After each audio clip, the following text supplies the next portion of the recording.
नमस्कार दोस्तों, कैसे हैं आप लोग। आप सभी जानते हैं जब भी इंडिपेंडेंस डे का टाइम आता है तो इसके आसपास लोगों में काइट फ्लाइंग का क्रेज़ जो है काफ़ी ज़्यादा बढ़ जाता है, जिसकी वजह से काफ़ी लोगों की डेथ भी होती है और कई लोग जो है इंजर्ड भी हो जाते हैं। कई जानवर हम देखते हैं, बर्ड्स वगैरह इंजर्ड हो जाते हैं। और इस सब का रीज़न क्या है? इस सब का रीज़न है चाइनीज़ मांझा। जैसे आप देख सकते हो इस न्यूज़ में, इंडियन एक्सप्रेस का ये आर्टिकल है कि अनदर मांझा डेथ, मैंस नेक स्लिट इन शादरा, यानी कि शादरा में एक इंसान की गर्दन कट गई और उसका रीज़न क्या था? चाइनीज़ मांझा।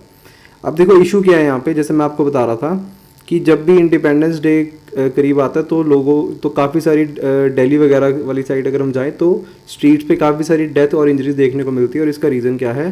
चाइनीज़ मांझा।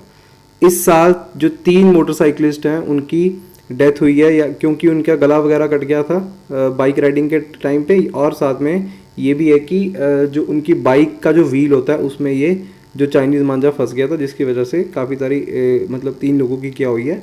डेथ हुई है। और यहाँ पे एक और केस आया जहाँ पे एक जो पर्सन था वो सीवियरली इंजर्ड था इस काइट की जो स्ट्रिंग होती है उसकी वजह से, जिसकी वजह से उसकी गर्दन और इस इंजर क्यों हुआ? क्योंकि उसकी गर्दन कट गई थी, कट लग गया था, पर वो बच गया क्योंकि उसको टाइम रहते हुए हॉस्पिटल ले जाया गया था।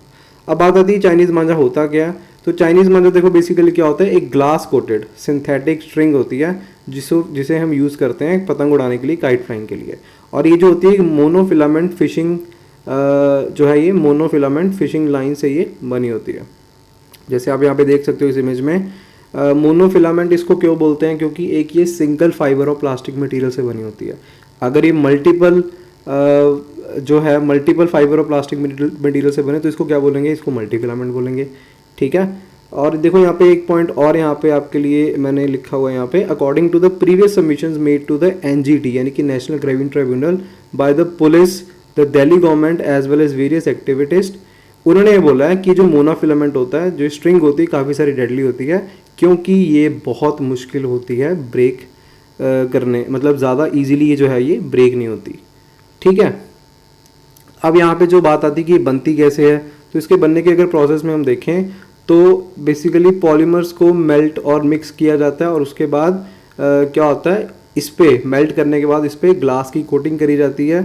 इसके अलावा इसको टाइटली स्ट्रेच किया जाता है और उसके बाद क्या होता है, ये जो मोनोफिलामेंट होता है या जो मांझा होता है, इसमें एबिलिटी आ जाती है कि ह्यूमंस और एनिमल्स को इंजर कर सके। और एनजीटी में तो ये सब, एनजीटी ने जो है एक एप्लीकेशन उनके पास आई थी, उसमें ये लिखा हुआ है कि इसमें इसको 19,000 बारी अगर आप एब्रेजन दो यानी कि झटके दो तब जाकर ये टूटती है। तो आप इससे अंदाज़ा लगा सकते हो ये कितनी ज़्यादा ये जो स्ट्रिंग होती है, जो नायलॉन स्ट्रिंग होती है, कितनी ज़्यादा हार्ड टू ब्रेक होती है। ठीक है। मतलब ये टूटती नहीं है, बल्कि ये क्या होता है, ये गले तक काट देती है, बट ये खुद टूटती नहीं है इतनी ईजिली। Is it clear? अब बात आती है कि इसको चाइनीज़ मांझा क्यों बोलते हैं? क्या ये चाइना से आती है इसलिए इसको चाइनीज़ मांझा बोलते हैं? तो इसका आंसर है नहीं। बेसिकली ये जो चाइनीज़ मांझा होता है ये बेसिकली डोमेस्टिकली ही बनता है। और बनता कहाँ पे? यूपी के बरेली में। आप जानते होंगे कि जो बरेली की जो डोर वगैरह है वो काफ़ी ज़्यादा फेमस होती है। बरेली और यूपी के कुछ पार्ट्स में जो ये बनती है काफ़ी ज़्यादा फेमस होती है। और इसके अलावा ऑनलाइन भी यहाँ से सेल करी जाती है इंडिया के डिफरेंट पार्ट्स में। अब जैसे मैंने आपको मतलब बताया कि जो बरेली का मांझा होता है वो पूरे इंडिया में बेस्ट माना जाता है, बहुत फेमस होता है। और वहाँ पे बेसिकली क्या होता है, हाई क्वालिटी कॉटन थ्रेड होती है जो कि किससे कोट करी जाता है, ग्लू राइस फ्लोर से कोट किया जाता है और बाकी का जो मटेरियल इस पर यूज़ किया जाता है ताकि इसको शार्प किया जा सके। और ये जो होती है, जो कॉटन थ्रेड होती है जिसको मैं आपको बता रहा हूँ कोटिंग वगैरह करी जाती है, ये इतनी ज़्यादा स्ट्रॉन्ग नहीं होती कि ह्यूमंस और एनिमल्स को ये ज़्यादा इंजर करे। हालांकि इंजरी करती है, अगर आप इन चीज़ों से भी पतंग उड़ाओ तो आपकी कहीं ना कहीं थोड़ी बहुत कट लगेंगे, बट वो उतने ज़्यादा डेडली नहीं होते कि वो आपको ज़्यादा हार्म पहुंचा सके। और इसके अलावा देखो क्या होता है, जो कुछ मैन्युफैक्चरर्स होते हैं वो इस पर ग्लास वगैरह की भी कोटिंग करते हैं ताकि वो इसको और ज़्यादा क्या बना सके, टफ बना सके। और चाइनीज़ मांझा जो है वो इतना पॉपुलर क्यों है? इसका रीज़न है कॉस्ट, सस्ता। देखो चाइनीज़ चीज़ें सस्ती होती हैं और ये मांझा भी क्या है, ये मांझा भी सस्ता है, इसीलिए इसका नाम क्या पड़ गया, चाइनीज़ मांझा। ठीक है। और इसके अलावा जैसे मैं आपको यहाँ पे लिखा हुआ है, it is 1/3 of the cost of the cotton, यानी कि 1/3 इसका प्राइस होता है। और इसके अलावा ये स्ट्रॉन्ग भी होती है, इसलिए ज़्यादा ये जो लोगों में है ज़्यादा पॉपुलर भी यही है। अब लीगल स्टेटस जानते हैं इसका क्या है चाइनीज़ मांझा का। देखो तो 2016 में क्या हुआ था, एक फैमिली ने एक पिटीशन जो है वो दायर करी थी, जिसमें उन्होंने ये बोला था कि उनके 2 बच्चे सनरूफ से जब वो घूम रही थी उनकी फैमिली, तो सनरूफ से क्या हुआ, उनके 2 बच्चे बाहर थे और इस पर्टिकुलर जो काइट स्ट्रिंग की वजह से उन 2 बच्चों की थ्रॉट को कट कर दिया था, स्लिट कर दिया था, जिसकी वजह से उन दोनों बच्चों की डेथ हो गई थी। और इसके बाद जो दिल्ली गवर्नमेंट है उन्होंने एक नोटिफिकेशन जारी करी, उसके बाद उन्होंने जो ग्लास कोटेड मांझा जो होता है उसको क्या कर दिया था, दिल्ली गवर्नमेंट ने बैन कर दिया था।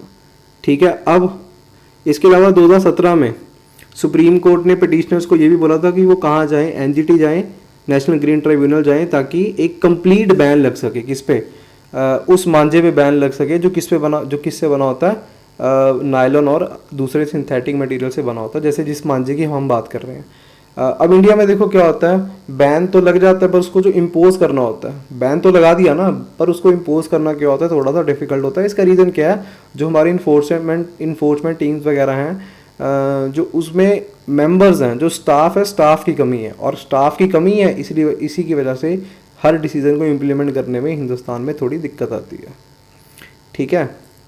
इसके अलावा देखो इसी महीने की बात है, कुछ पिटीशन लगी थी जिससे बताया जा रहा है कि जो काइट फ्लाइंग है उसको कम्प्लीटली ही क्या कर दिया जाए, बैन कर दिया जाए। ठीक है। और इसके रिस्पॉन्स में ये बोला गया कि there is already a ban by the government of national capital territory of Delhi and there is already notification that this Chinese Manjha is band, यानी कि ऑलरेडी बैंड है ये, फिर भी बिक रहा है।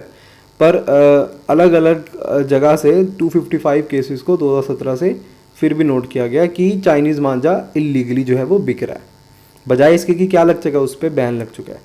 5 अगस्त को दिल्ली हाईकोर्ट ने ये बोला कि हम कोई ऐसा तो हम नहीं करने वाले कि टोटली काइट फ्लाइंग पे ही बैन लगा देंगे इन द नेशनल कैपिटल।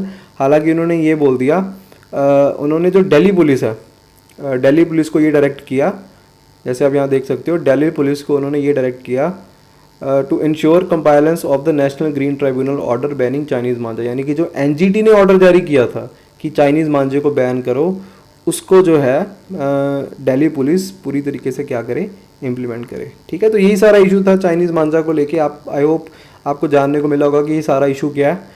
अगर आपको वीडियो पसंद आई है तो ज़रूर लाइक करें, अगर डिसलाइक कर रहे हैं तो मुझे इसका रीज़न बताएं ताकि मैं नेक्स्ट वीडियो में इम्प्रूव करूँ।